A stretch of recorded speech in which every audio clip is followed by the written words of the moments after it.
On August 29th, Christine Gilliland passed away at the young age of 49.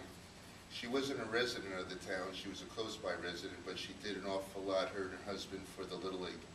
She ran the concession stand. She was the go-to person. Her husband, Rob, was the president of the Little League for a number of years, I think like 3. And if my memory serves me correctly, I think she had it the 2 worst years when we had back-to-back floods down there. She leaves 2 sons and a daughter, young age. So I'd like to have a moment of silent meditation and appreciation of her for what she has done in her life. And I also like to thank my sister for being there for her in the last couple of months while she was on this earth. So if we could have a moment, I'd appreciate it.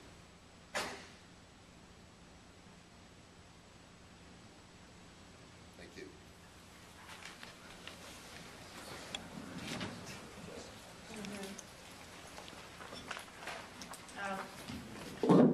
Before we go to public comment, public input, I would like to first congratulate the town of Rosendale and the surrounding region, and congratulate the Williams Lake Project for opening the rail trail to the public today.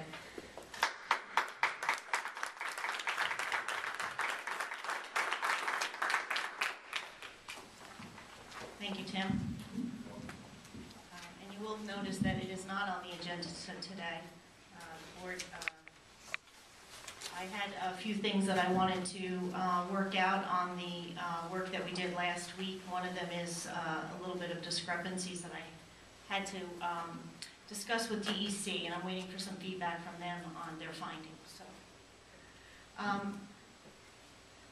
we have some guests here that would like to speak about an event they're having this weekend. Not you, Jen. No. Grab a muffin while you're there. If you want, you can come right up to the speaker if you want.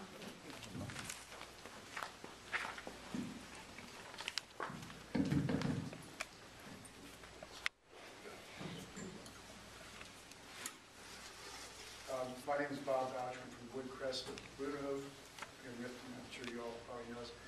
Thank you, Jean, and all of you that we can come tonight. We're just here to tell you about a Grandparents' Day celebration that we're going to be having Saturday night. We are going to be celebrating with all the folks. And also, it's in conjunction with the release of a new book written by Christoph Arnold, who probably all of you know.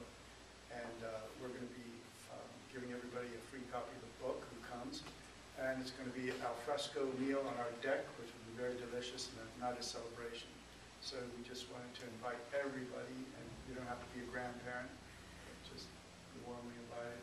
Come on up. 6 o'clock, and it'll be a beautiful evening. We got some invitations up there, also copies of the book, if you won't be able to make it, and we've got a box of books in the back there. So thanks for everything you do, and we're behind you, and let us know how we can support. I'm sure you've heard that, but thank you. Thanks for letting us come. Yeah, thank you.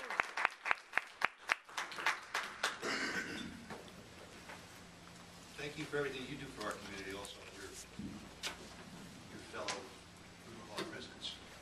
Every time there's anything that needs to be done here in Rosendale, you're the first to step up and offer your assistance, for good and for bad. During disasters, you helped tremendously during the hurricane. That's forever grateful. Good luck on Saturday night. Thank you. Thank you. Good night. Have a good evening. You too. Is there any other public input or community events that someone wants to announce? Tim? I'd just like to announce, I just came from a Chamber of Commerce meeting, board meeting, Rosendale Chamber of Commerce, and on September 18th, which is a Wednesday, will be a chamber event called What's New Rosendale.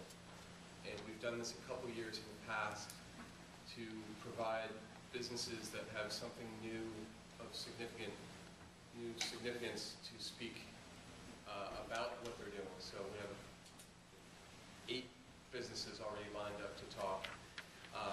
This time around, it'll be at the Postage Inn from 5:30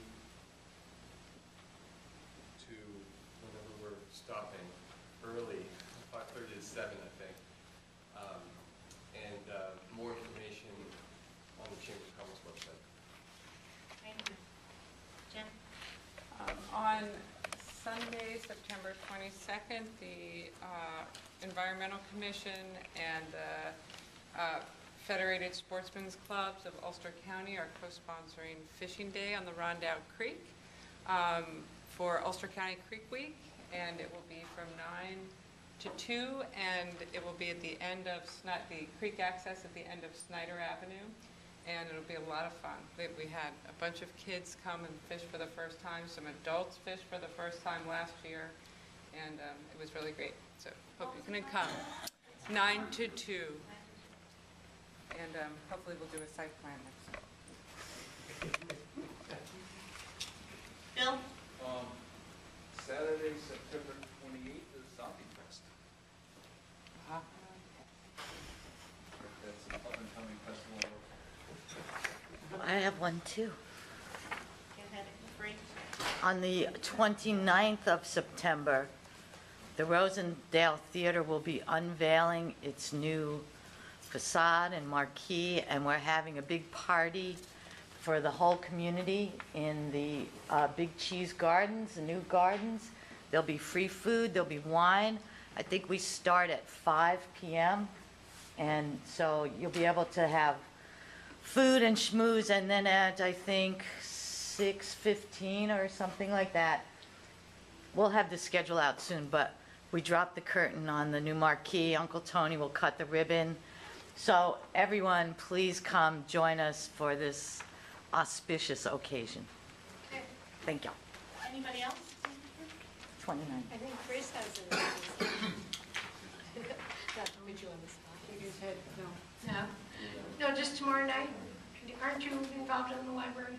Oh, certainly, yeah. Come on. Annual library budget vote is tomorrow, 11 a.m. till 7:30 at the library, and all registered Rosendale voters are welcome to come and cast their ballot. Thank you. And Deb has the information on Budgets the are here if library. anybody wants to say. Budget proposals there. Okay, that's it. And first on our agenda is Barton Logudice, who have their report and the work they've done for us. There's Like a lot of things going on in Rosendale. I am a grandpa. Glenn Vidali, I'm here with Jason Ballard, who's an engineer from our Albany office, and just wanted to take a couple of minutes just to quickly review what it is that the board asked us to do, where we are now, and what can happen in the next couple of months, and some good news. The board asked us to take a look at the central water system in the community in terms of its condition. We spent a lot of time with Terry Johnson, the operator, looking at some previous reports that were done, Department of Health letters and reports that the town had received over the years. Looking back over repair issues, there's a lot of water main breaks that have happened. So we did a report, which the board has, and revised the report, but it basically lays out the amount of linear feet of pipe that really needs to be replaced. There are also some filtration issues. The filtration plant is fairly old. Jason did some incredible research and actually found somebody who can manufacture the filters you have, so that's good news in terms of not having to kind of start all over there. And we were also asked to look for funding for this and to try to do this in a way that is the least impact on your ratepayers. Jason has provided the board a very detailed arithmetic analysis of the projection of costs. What if there is no low-interest loan? What if there's a no-interest loan? What if there's a no-interest loan with a grant? How does all of that work out? And I guess I'll turn it over to Jason, and after he's done, we can answer any questions or however you want to do it. But I guess what I wanted to say is that we're getting more than warm and fuzzy feelings from the Environmental Facilities Corporation about working in Rosendale and about the potential for fairly significant affordable financing, meaning we're fairly confident that we're going to be able to get financing as low as 0%, and that we think we'd be able to couple that with actual grant money to result in a very limited impact on the ratepayers. So, Jason, you want to? Well, Glenn kind of did it all kind of in a nutshell there. I'm not sure if you guys want to go through the specifics of the dollars. The report pretty much outlines a $3 million project for the town. That includes water mains along Main Street, some of the side streets off it, which are kind of disrepair over the years. The treatment plant, which is a major concern with the filtration tanks. Well, number one, that has groundwater and the influence for quality. So we looked at kind of decommissioning that, making the treatment plant big enough and have enough capacity to treat your max day, so you don't have to run. I guess it's it's only a couple days a year, maybe every other year you have to turn that well on. But as soon as that well gets turned on, there seems to be several complaints with the quality of it. So we want to get rid of that. Along with and through this, we also found that the town had a large amount of unaccounted for or unmetered water, which we got added to it through our analysis to upgrade your water meters throughout the water system. So all that kind of encompasses the $3 million to do this. Basically, the EFC works is they look at the medium household. Just keep it up the tank. Oh, and then recoding of the tank. It's pitting, corroding. So, yeah, thanks. And then there was the tank issue of repairing the tank, rehabbing it, so it'll last another, 15, 20, 30 years for it. So all that kind of encompasses is in the $3 million. EFC, Environmental Facilities Corporation, who is the funding kind of catalyst for this, in cooperation with the Department of Health and Ulster County. We've been working with Ulster County as well, all three entities. As part of this, they look at the median household income for the town or the hamlet area, and if that's lower than the state, you guys can qualify for what they call hardship.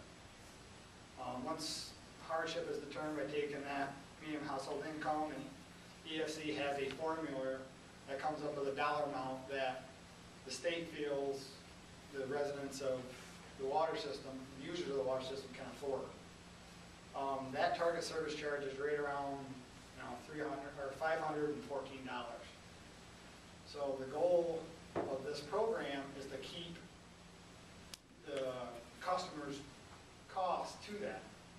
And I believe right about now, the average person in the system spends about $500 to $520, depending on how much water they use. So without any improvements, you guys are already at that target service charge. So any improvements that you need to add to the O&M budget is going to raise it above that. So that's where they come in with a funding package. When you qualify for hardship to 0%, and then a grant package up to 75% of the project cost, or $2 million max.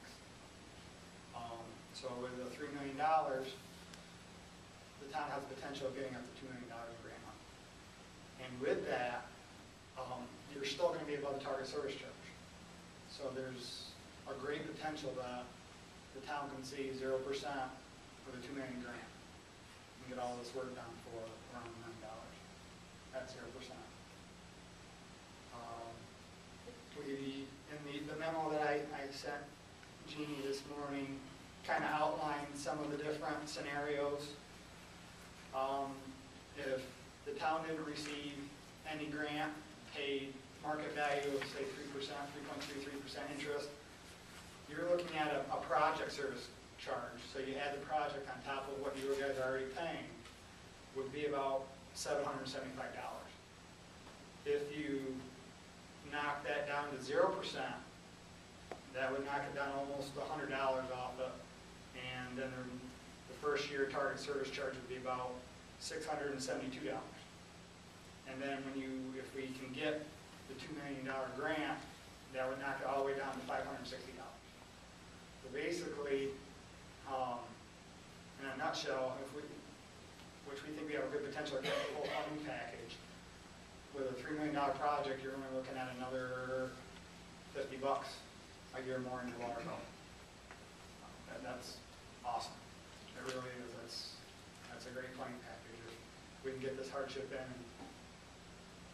Some of the caveats to that is you have the proposal from us in there to put in this hardship application.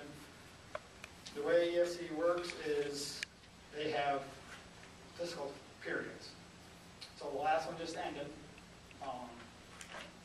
and the new one's going to start up here October 1st, from October 1st all the way to September 30th of next year. We're trying, and you're in position to get funding for this upcoming cycle. We've submitted the report. We've gotten comments back from the Department of Health. They accepted the report.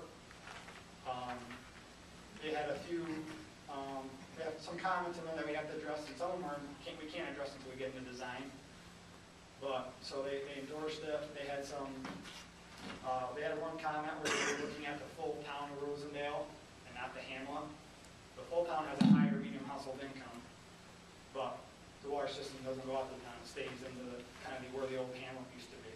So I got that revised, and with that, it dropped Rosendale into hardship.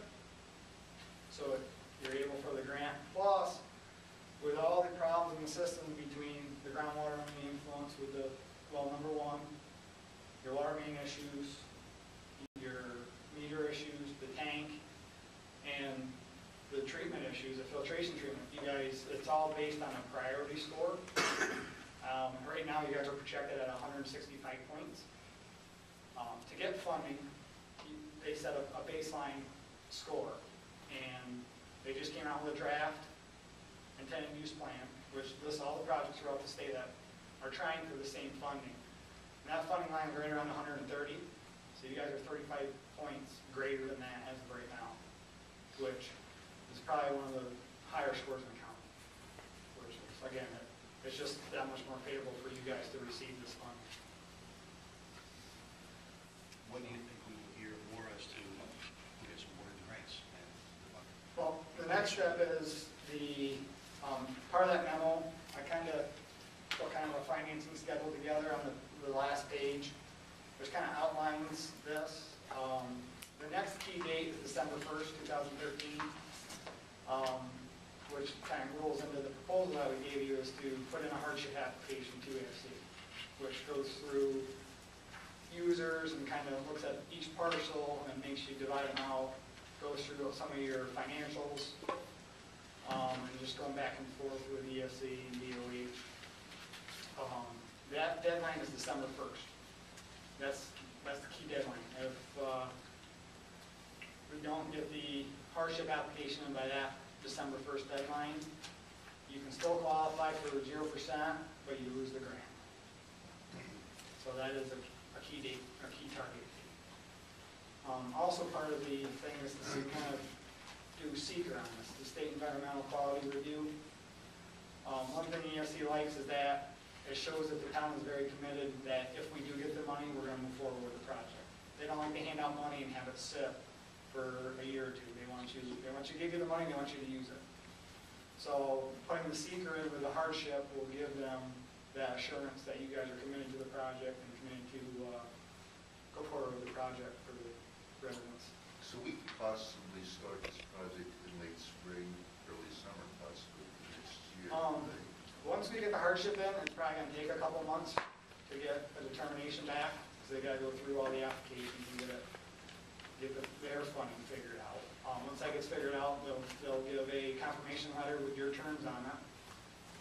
And then once you get your terms, the next step, and you're happy with them, you want to go forward with the project, is you need to put in another application, which is a bigger binder, a lot more information, you need on, the businesses, details of the whole system and budget and stuff. And then, as part of the full application, you have to bond the amount, which you actually do the bond through EFC, so you don't need to go to another bank. You use your bond accounts, you go through EFC, which will put you in short-term funding. Once you're in short-term funding, you have seeker done, your bond resolution done, and the application submitted. You're at a point now where you can start drawing funds from EFC. And then that project, the short-term financing is up to 3 years. Since the town is under hardship, you guys can use the entire $3 million. The grant goes first, or I'm sorry, the loan, you use the loan first, and then you keep going, and then you pull off the grant once the loan's been used. And then once your project is done within the 3 years, your ban matures, that gets rolled over into long-term financing up to 30 years, and that's when you would start paying off of that.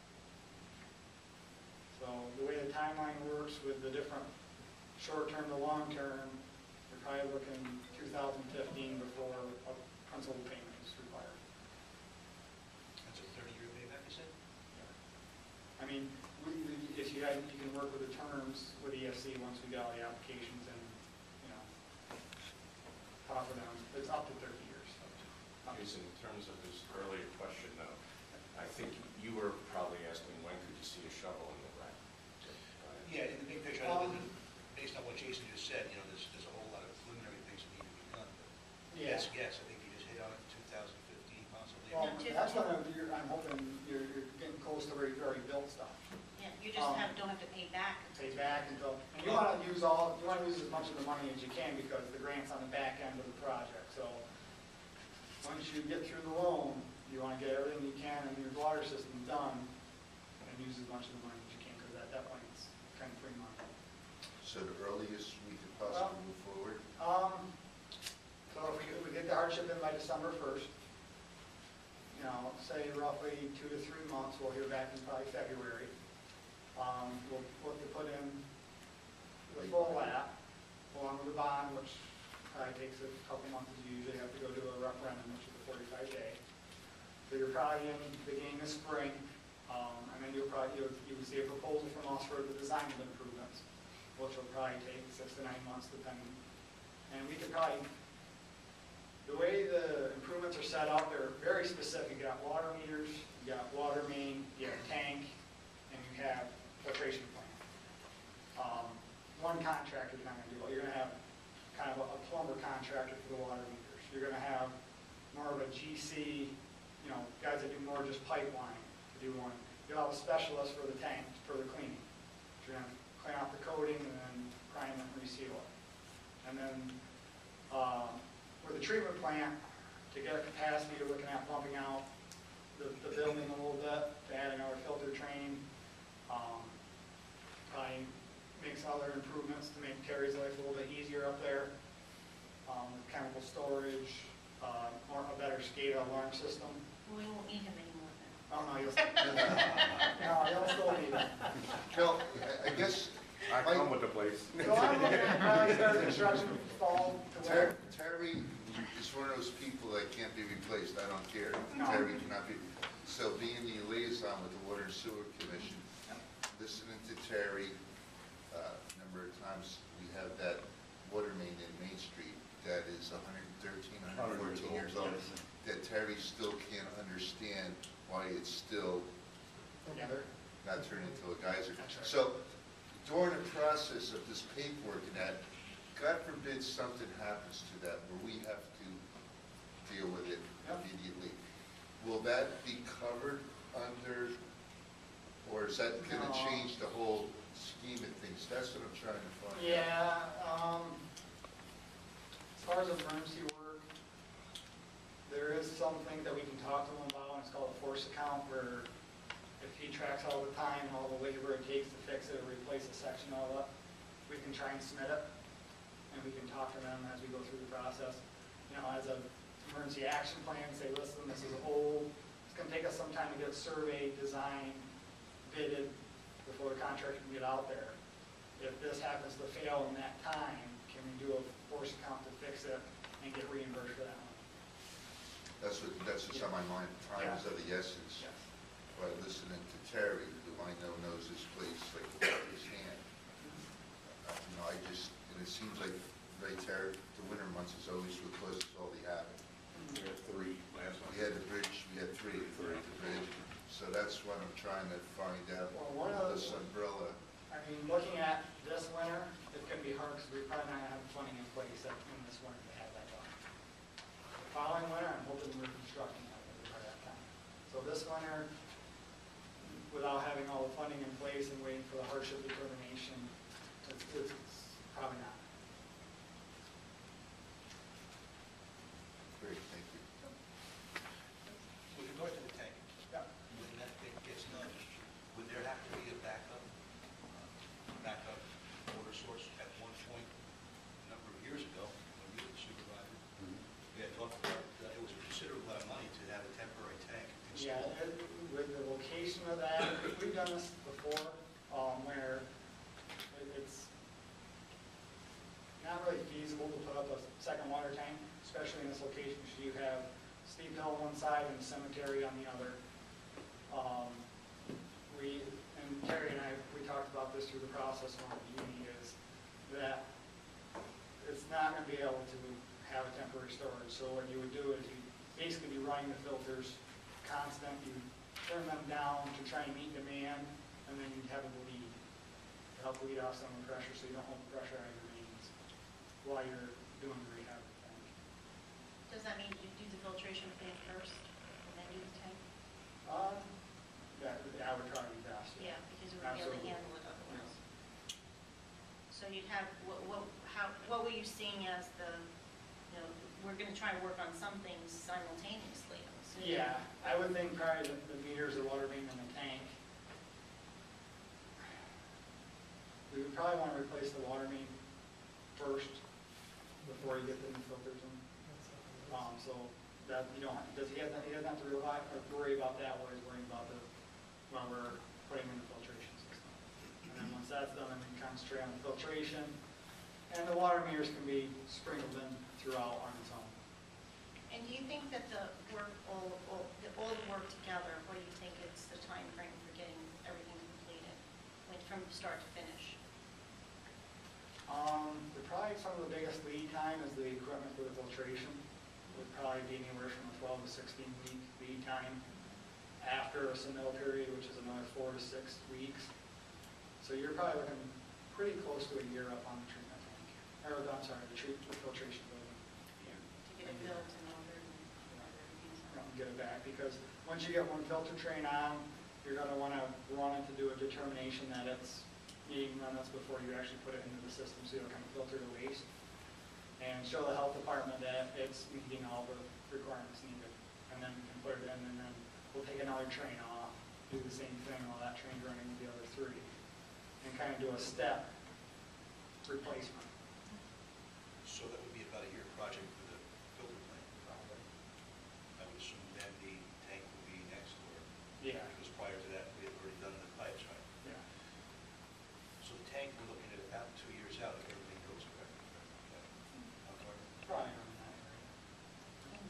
And And health-wise, we're good with that, T, because that needed to be done a while ago, and we were, I think it's just a matter of how much pitting is there. You're not going to get that much more deterioration over the 2 years than it's already there. I mean, you don't want like 5, 10 years, but it needs to be done. But I think the filtration plant is probably priority 1, followed by the water main on Main Street. The meter just helps, we've been told that we're losing too much water too, so. Yeah. That'll help that, because, there's, what meter services, or, after a while, the meters slow down from age. So it's, and would this project include a total meter replacement in the whole district? I think he's replaced about, 200, Jerry, already? We've done better than 200, 200, so it'd be the remaining almost 4. 400, and then for the 200 that we put on there, we would put radio reads on top of them. So instead of Terry going from house to house, either doing the touch, he could just drive down and it'll collect it. So it would take him, 2 guys a week? Two guys a week. 2 guys a week, 4 times a year. It's gonna take one guy a half hour to drive around and get all that. So and that's some of the points that you got for funding is to upgrade your billing and meter reading and that kind of stuff. Jason, while you're on that subject, could you tell us what you know about these transmitters and the meters? Reading the local press, there's been a number of communities that has had some issue with that. So I'd rather bring it up now, get it out of the way, or at least start that discussion rather than getting into this project and having a room full of people saying, you're not putting that on my house. Just wonder, what do you know about that? Let's start the discussion now. I think the technology is there now, that makes it easier. Dealing with people not wanting to put it on the house is a strain on the water system in the town. Jason, what's been raised locally is allegations that there's health issues with the remote readers. Health issue. I didn't mean to put you on the No, spot. that one, that one's new to me, because I think it's pretty much the same as a radio, Central Hudson's been doing it for years with their meter readings. Yeah, a lot of people are getting to the point where that's, because, 10 years ago, 15 years ago, the big technology was, you can go up, touch the meter, you don't have to write it down, it gets loaded and you're done. You still have to touch every meter. Now, the new one is the drive-by, where they don't emit a radio signal all the time. As you're coming to it kind of bubbles up, they call it, and then sends it as you're driving by and then shuts down. So it's not a continuous signal. They also have other ones that are just starting to come out that I know Fallsburg has, and they're trending radio edits. So you can download the data from them, and you can tell when it's used and if there's a leak. It helps with leak detection and that kind of stuff for the homeowner. That's what High Falls has now. Yeah. And you can do all that with remote reading. We just drive by the house and it picks up the reading. And the meter doesn't do anything until the box sends a signal to the meter to give it the information. John, do you want to add something? Yeah, a couple points. First of all, you said you're going to increase the size of the filtration system, so you don't need a backup well. Where's the water coming from? Well, we're not increasing what we're drawing from the reservoir. When the original plant was built, it was built for 50 gallons a minute for each train. And the next day, for the town, uses all 4 trains. What's the train? Each individual filter unit. Okay. So there's 4 units. So what the health department requires is that you have one of those units or trains. You have to assume one is down for maintenance and the other 3 have to make up the water demand. So right now, you can meet the water demand with all 4. But if one has to get taken down, that's when the well comes up to supplement that. So what we're looking to do is adding a 5th unit train where it's assumed to be out of service for either repair, maintenance, and then you still have the 4 trains to submit the same amount of water out. I thought the well came on when we had a dry period, and we didn't have the water. I don't think so, because I think the reservoir usually doesn't drop too much during even the dry spell. Yeah, no, the well is used for extreme situations, but it can be set to, if I lose water, to come on automatically and make up the water. We just don't run it that way. Because it's no good. Because it's a boil, we have to go to boil water. Okay, the other question I have is, and this for Jeannie, is who's writing the specs for each of these projects? Because there's multiple projects I can see on this whole system. Who's writing them, and how are we getting advertising for contractors, RFPs, and so forth? Who's doing that? Eventually, that would be the next step that we have to do after we get the money. Would it be a contractor, or would it be the town? We would ask them to do the specs possibly, and then we would have to go out to bid for the work. Okay. Yeah, all the improvements will be publicly bid. What's that? Now, that was my concern, is writing the specs and the request for proposal and everything. I was just trying to understand who was doing that. Looks good. Yeah, I know. Propane people, that's what they do. That was good, Jeff. Good one. Sit down, Mr. Gilliland. Jerry? Thank you. If I could just go back to the meter question, and thank you for raising it, Ken, because we've talked about it in the Environmental Commission for a couple of meetings. And so I just wanted to be clear, you were distinguishing between the kinds of smart meters that are used by Central Hudson and these meters in terms of the EMF is only an issue when an actual reading is being done as opposed to being a constant It's not a continuous, pulse. Okay, that's interesting. they call it a bubble up type. So it reads the transmitter, that carrier, whoever will be reading as they approach it, the signal, and as they go by, it bubbles down and kind of shuts off. It doesn't emit all the time. So what does that mean? Just basically when they go down and read the meters, you know, it's like every house they go like this and they go like that and they go like that. That's I'm kidding. He doesn't know what to say. Glenn, Jason Rosendale more often. I want to thank you guys for all the work you've done in this. I've been briefed, front-loaded with being on the Water Sewer Board with Terry. And I want to thank you for all the hard work that you put into it. I have to say, that's very fortunate to have Terry. Oh, Terry, awesome. Absolutely. Terry's the go-to guy. Stop, his head's big enough already. Yeah. One councilman. One of the challenges that we had for this is that the Bruner filters Oh, yeah, that's are no longer in use. So we had to, one of our biggest challenge was trying to kind of recreate what's there, because if we went with the technology, like Glenn said, we would have to start from ground zero, from pilot testing, making sure the building's big enough, and one thing, we talked to, the old Bruner company who sold their stuff to Calagon, and then we actually had Calagon come down and meet with Terry during the process to make sure they could supply what Terry needs and wants for the filter system. So we have a good idea of, and then they provide a budgetary cost of how it's put in here. So we feel pretty confident with that.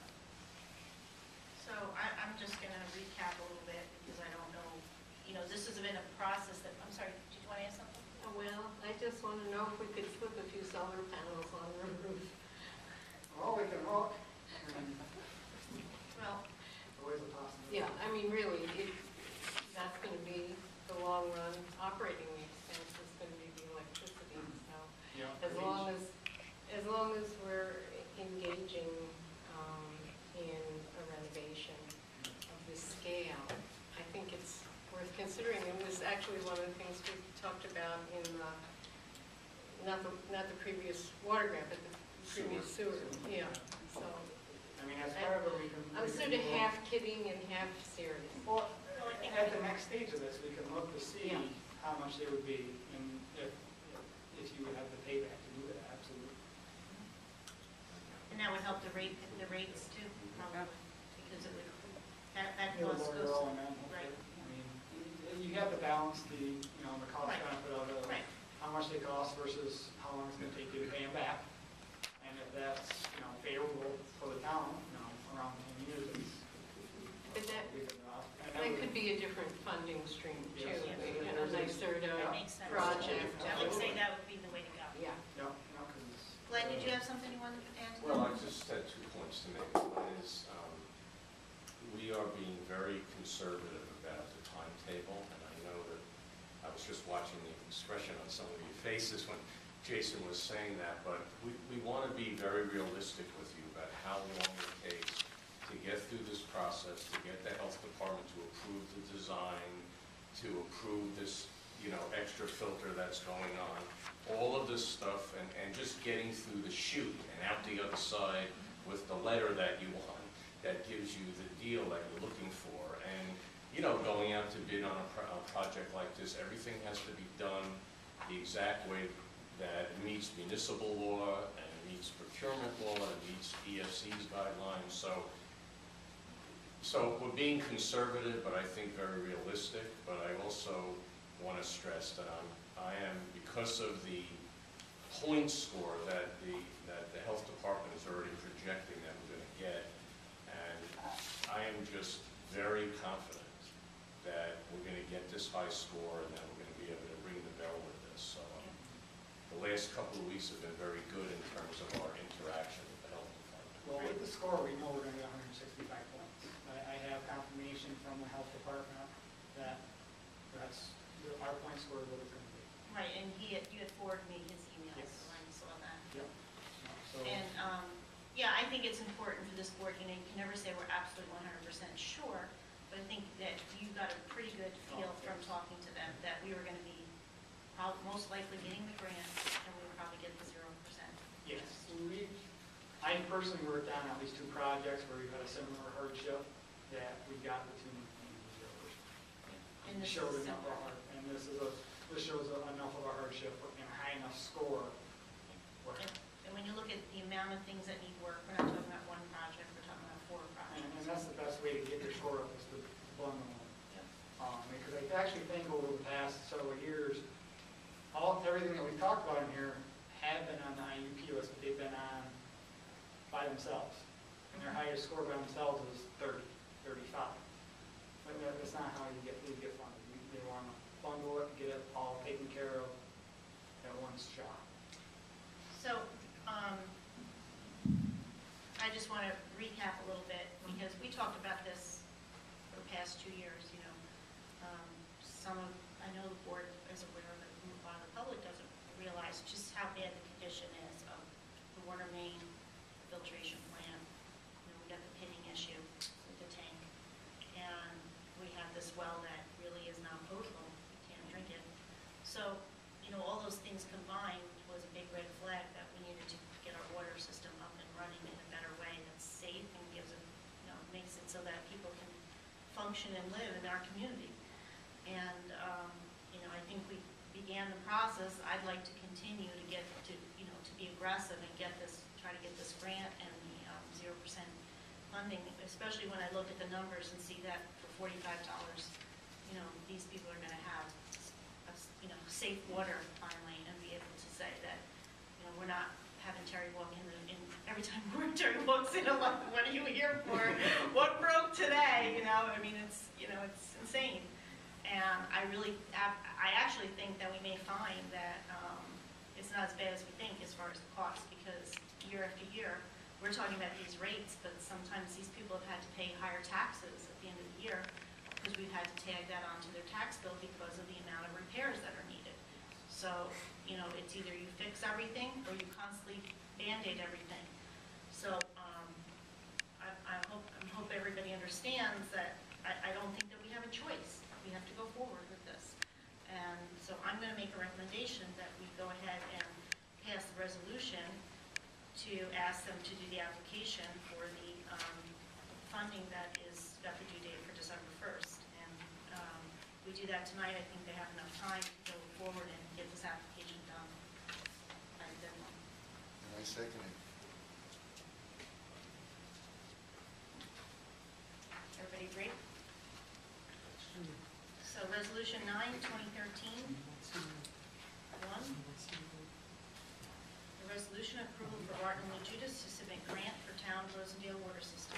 Whereas the Town of Rosendale had signed a contract with Barton Logudice of 10 Airline Drive to Suite 200, Albany, New York, 12205 in November 2012 for an engineering study on the Town of Rosendale water system. And whereas Barton Logudice has completed the study and wishes to prepare and submit a drinking water state revolving fund hardship application to New York State Environmental Facilities Corporation for project financing and state environmental quality review assistance for the proposed water system improvements project. Whereas the Town of Rosendale would like to apply for said grant to make improvements to our water system, now therefore be resolved that the Town Board of the Town of Rosendale authorizes Barton Logudice to apply for said grant and authorizes Supervisor Gene Walsh to pay Barton Logudice $5,700 to do said work.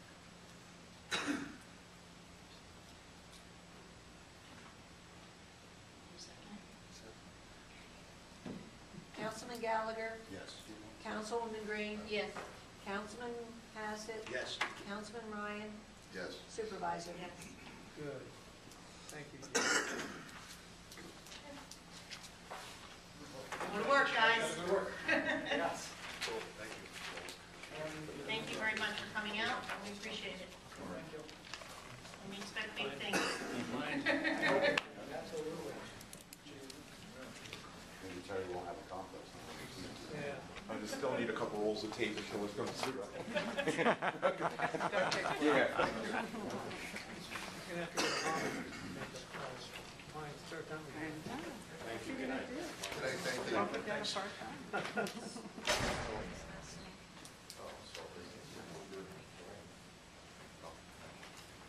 Okay.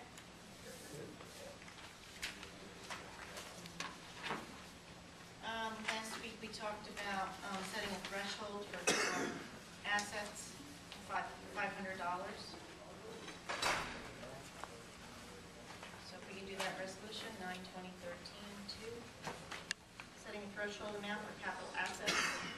Whereas the town of Rosendale is doing a departmental-wide inventory update, and whereas the town board of the town of Rosendale has found the need to set a threshold to declare that what should be a capital asset for said inventory. Whereas the town of Rosendale set an amount of $500 for threshold for capital assets, now therefore be resolved, the town board of the town of Rosendale hereby approves the capital assets threshold to be set at $500.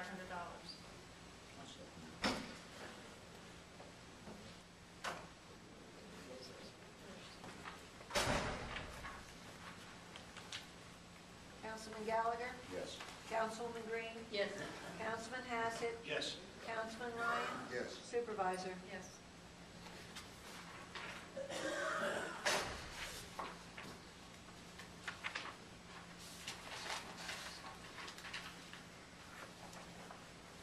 We've had a little issue, we don't have a licensing fee set up.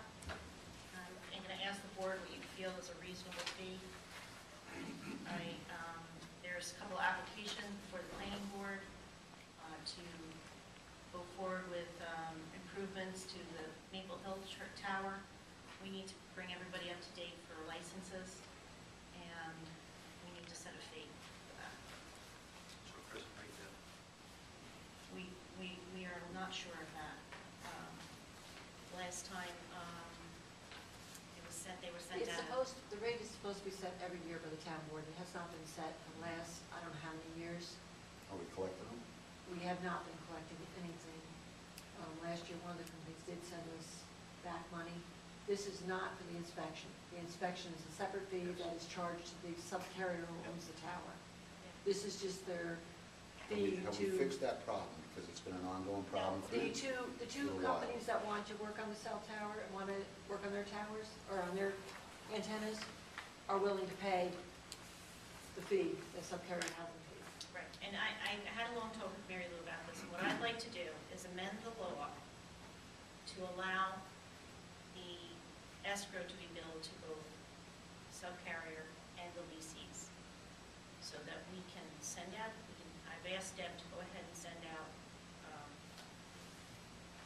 to bill the subcarrier because they don't pay us, and every time, this is a repeated problem, every time it needs to get paid, it's the leasees that pay. So what we really should be doing is making sure that we can ask the leasees for this money. So we need to amend the law. So, that's, but at this point, there is an application clause that when they apply, there still should be a physical inspection. So right now, through the planning board, the physical inspection will happen just through that process instead of through this process. So in the meantime, let's get the license, we just got to fix all these things. Get the license done, and we'll get change the law so that we can go ahead and bill both subcarrier and the leasees, and they're willing to pay it. They've already said over and over, I've been in planning board meetings where they've repeatedly said, we'll pay it, we don't care, don't worry I've about been it. receiving emails from the last 2 months telling me, we'll pay, just Is like. that true, Billy? They're willing to pay it. Yeah, I'm confused whether it's the licensing fee or the inspection. No, I'm talking about the inspection. Yes, yes. The inspection, they're willing to pay. The new applicant is always willing to only have to pay for the inspection. Right. But in the back of my brain, and I've been wrong before, I thought there was a $1,000 licensing fee. There was, that number did come up, and, but we're not sure. So we feel that right now, the way it's written in the law, we should set up a new fee So let's set a new fee, and I'd like to renew it at our organizational meeting every year. We'll just set it. Did Mary Lou give a recommendation as to what other communities are charging? She's going to look into that. But in the meantime, these guys can't do their application until we at least set something. I mean, I don't care if you... Most of them were not paying when we were billing 1,000. The last resolution I found, where there was anything set, because it's supposed to be done annually after an application comes, they fill out the application, the board's supposed to say, this is what we're going to charge. The last one I found, which was years ago, was $100. That was way back, I remember Right, that. was that 95 or Yeah, I remember that. But these are just, it's a I license. think we it's a can license